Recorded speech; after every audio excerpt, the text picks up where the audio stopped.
Hello and welcome back to Analysis. Several Turkish officials are now under investigation for helping Iran when sanctions were placed on the Islamic Republic by the UN, the US and the EU.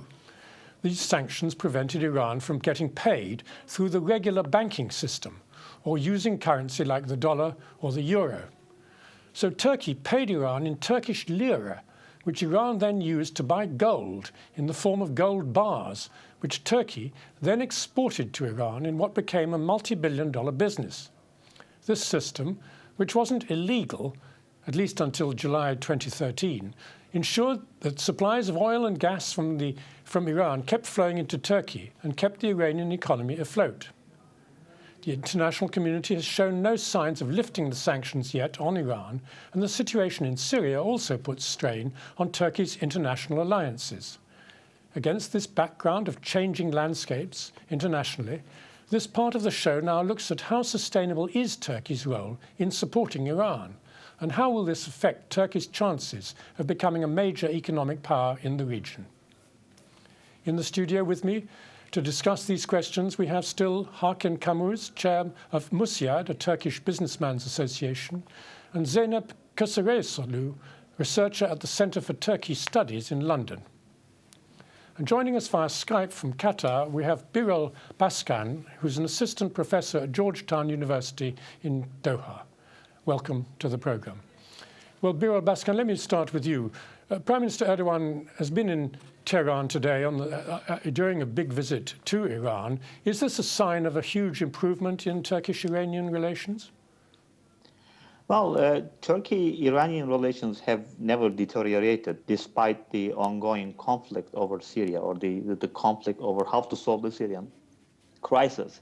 As the recent investigation has shown, Turkey and Iran engaged in a relationship that is, by international community, could be accepted as a kind of illegal too. So I don't think that the relations were bad. Somehow Turkey wanted to keep the relation with Iran going, and then actually there was, I don't remember any official remark that from the Turkish side or the Iranian side, sometimes maybe generals were critical of Turkey, but not at the ministerial level. Davutoğlu, for example, visited Tehran some time ago. So the relations were not as bad as we assumed to be because of the Syrian crisis. Well, so the Turkish government is obviously very strongly against Bashar al-Assad in Syria and is helping the rebels use Turkey as a sort of safe haven. On the other hand, Iran is obviously a big supporter of Bashar al-Assad. So is there in any way that they could sort of mediate or bring the parties together and provide help to the Geneva process that's going on at the moment? That's the paradox that we are not, it doesn't make sense to us, I mean, to analysts, because at the same time you are against Bashar al-Assad, and at the same time you are helping Iran to avoid sanctions or to ease the sanctions. So what kind of a foreign policy is this? Many people are asking this question in Turkey right now. You are against Bashar, but at the same time helping Iran to avoid sanctions or to undermine the sanctions. So this is a paradox, it's a contradiction that we are going to look for an answer in the coming days. I really don't make any sense out of this. Well, Hakan Kamuz, let me come on to you. I mean, Turkey is a member of NATO, is a strong ally of the United States. How can they get away with helping Iran evade American sanctions? Okay, first of all, we need to say some of the factual corrections has to be made here. And one expects a bit more in-depth analysis of it, not shallow analysis of what's portrayed in the media. Turkey and Iran has a relationship that goes hundreds of years, and they are our neighbors. There's a love and hate relationship, i.e. sometimes they do fall out on many of the politics where they clash. It happens in the world, it happens everywhere. This could be accepted as norm in international relations and how we analyze it and whatnot. But most of the time, they have a quite good working relationship. Turkey does not have its own energy source. It has to obtain it from outside. And number one supplier is either sometimes Russia, sometimes Iran, but it's always one of these. Okay, so we don't get Arab oil, we don't get Arab gas. It comes from our neighbors, Russia, Iran. So there is this relationship that has a solid economic base. And we are neighbors. Therefore, there's a lot of conversion of social interactions and whatnot. Massive trade, $13.5 billion of trade, 1.3 billion cubic meter of gas we get from Iran, and as well as oil we used to. Since sanctions has been put in place, there is no illegal point about it. It's been allowed to do it by America, allowed to do by the European Union. That information is not necessarily correct. It's been allowed that Turkey pays them through gold, and Iran supplies Turkey with gas. And this was done until, like you said, until July 2013. So there's nothing illegal about it. Turkey, being a NATO member, wasn't actively involved in negotiations with Iran on their nuclear weapons program, what they perceive as nuclear weapons program. And they were trying to bring Iran to a negotiation table with international players. They almost succeeded. It was getting there, and they've actively played part in it. So it's not that Turkey supports Iran in their nuclear ambitions, because Turkey would be uncomfortable with nuclear Iran, like everybody else would be. But foreign relations-wise, it is very simple to analyze it. It's a relationship based on mutual interest. It's a realpolitik. There is nothing else to it. It's not that I wouldn't have enough information to analyze it. The information is there for you to analyze it. It's a realpolitik. They have to have this kind of relationship, that they depend on each other a lot. Trade between Turkey and Iran is quite a lot. And Iran, helps Turkey. Well, Zainab, I mean, when Mohamed Morsi was president of Egypt, there was a very close relationship between Turkey and the Muslim Brotherhood. Now, of course, he's collapsed. He's on trial. And there is a sort of sense in a lot of the Arab world that this sort of new Ottomanism that they saw coming through Erdogan is, they didn't like it. So have Turkey's relationships with the Arab countries of the Middle East pretty well collapsed? And so the turn towards Iran, or the reinvigoration of the relationship with Iran, is a sort of substitute for a collapsed policy towards the Arabs? Well, in one sense, yes.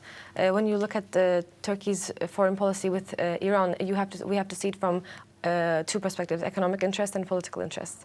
In terms of economic interests, as Mr. Jamuz also pointed out, there's a lot of trade, the need for energy.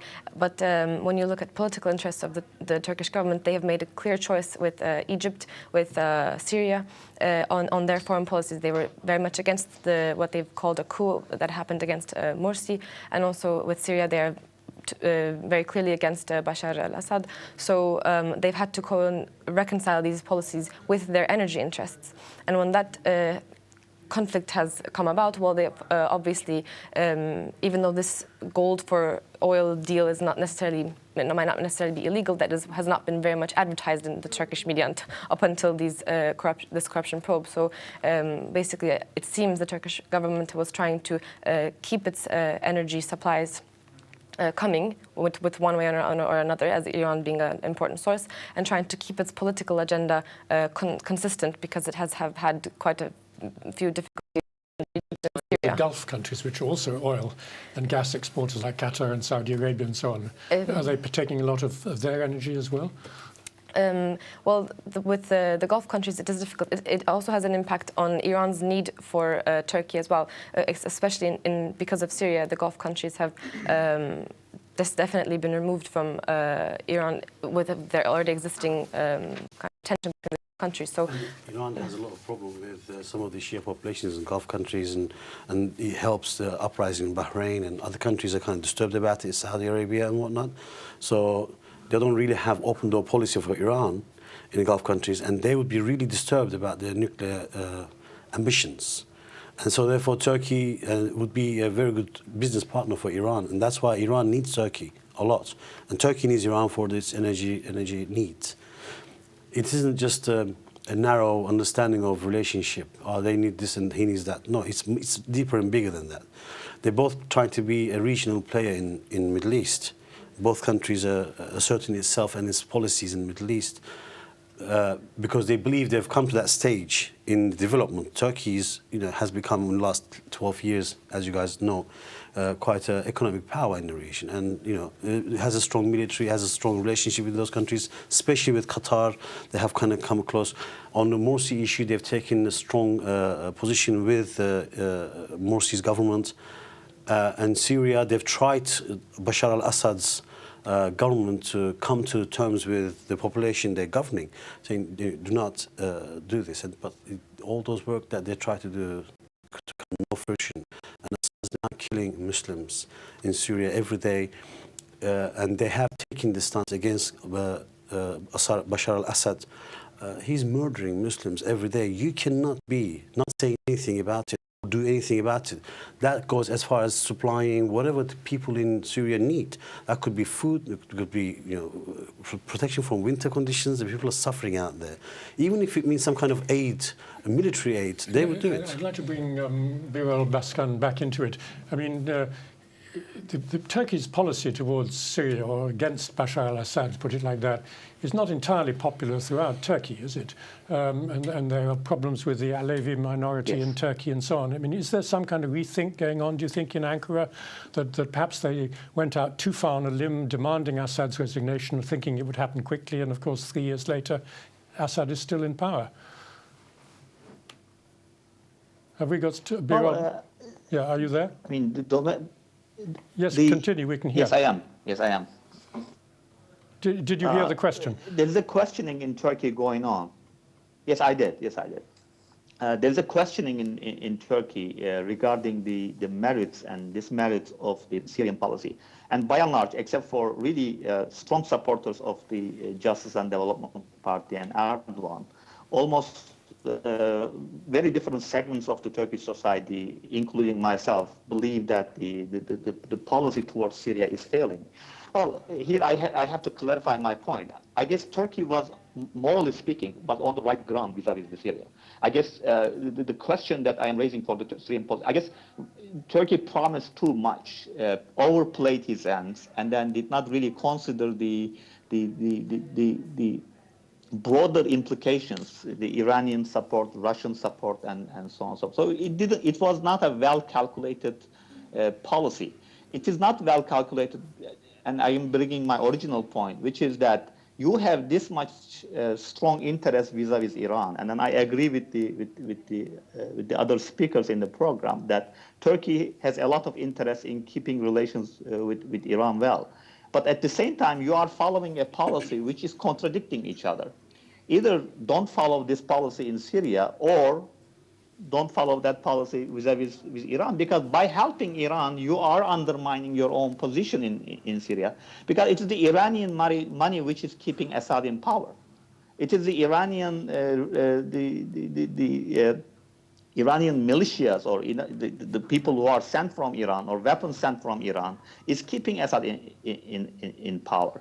So here we are following. So I agree with Turkey's policy vis-a-vis Iran, but at the same time, your policy is undermining your own efforts in Syria. I guess this is the contradiction. This is the paradox that. Well, I don't think there's any contradiction in that, Mr. Bashkan. That's your point. I see a great contradiction, a paradox. It's not a paradox at all. You can have a moral standing, because you can't simply sit and watch what Bashar al-Assad doing because you have trade with Iran. That's just not acceptable by anybody's standards. This is not normal what you're saying here. You can have a moral standing, and you can defend people who are being murdered and killed every day. That does not mean, you know what it is? It's like Russia. Russia supports Iran. Syria supports Iran. There are many other countries that support Iran. What do we stop having relationship with all these countries because we have a moral standing of what's going on in Syria? It would seem that if the government's foreign policy is to mean anything more than just rhetoric, then I would say yes. Because protecting people's lives in Syria, it cannot just be about foreign policy, our foreign minister and the prime minister making statements. There needs to be more done concretely, and I guess what Birol Bashkan has been talking about is being able to support one side of one's foreign policy with the rest of one's foreign policy. It is true that Turkey has opened its borders to refugees, and but that was definitely also a security issue, and it had to be done. But the Turkish government has to support its rhetoric with certain actions, and its policy, its continuing dealings with Iran and helping its economy stay afloat definitely contradicts the fact that they're supporting an ally of Bashar al-Assad. Well, where do you stand on the whole issue of military support? I mean, it's not just helping the refugee camps. I mean, that's great that they do that, the civilians in the camps who had to flee from Syria. But if they're helping the rebels to move their money and their guns and all these jihadis coming in through Turkey into Syria, is that something that the Turkish government is beginning to have second thoughts about? Well, it is difficult for ordinary citizens to know what is actually happening. First of all, we cannot enter the refugee camps in the east. Not many journalists could have access to those camps, and a lot has come out in terms of foreign journalists finding evidence that rebels were making bombs in Turkey, in terms of trucks being stopped by the police, by gendarme officers in Turkey, and then the Turkish intelligence service saying trucks that were traveling to Syria, and the Turkish intelligence service saying that there's actually confidential information or equipment or personnel in those trucks that we could not have access to. So in terms of supporting rebels, it seems as though with leaks that the government is supporting certain rebel groups.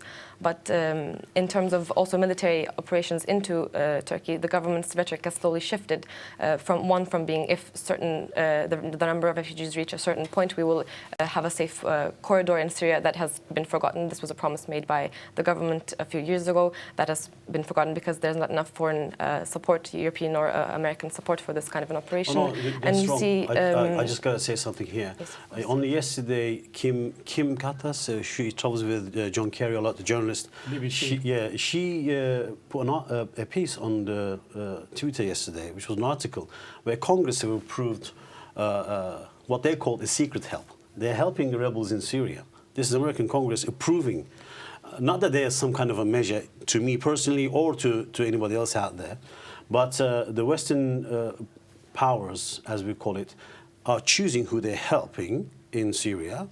A Turkish government is choosing who they're helping in Syria. And the Turkish government has a lot of, obviously, connections in Syria, and they are helping rebel groups as much as everybody else. This is what we would call a proxy war. You're right. No, but This my is point this. is whether Turkey's helping what both sides, is with Iran and Turkish those rebel public groups. opinion thinking about this? Do they? Because after all, there have been instances where Syrians have bombed inside Turkey. I mean, are people getting worried that there could be a wider war if it goes on much longer? Of course. Yes. So what are they telling the government to do? To have I would say to have a concrete stance in terms of explaining what they're doing, first of all, to the people, because the people don't really have that much information about what the government is doing. There are trucks being stopped, but the information is secret, whatever is found in there.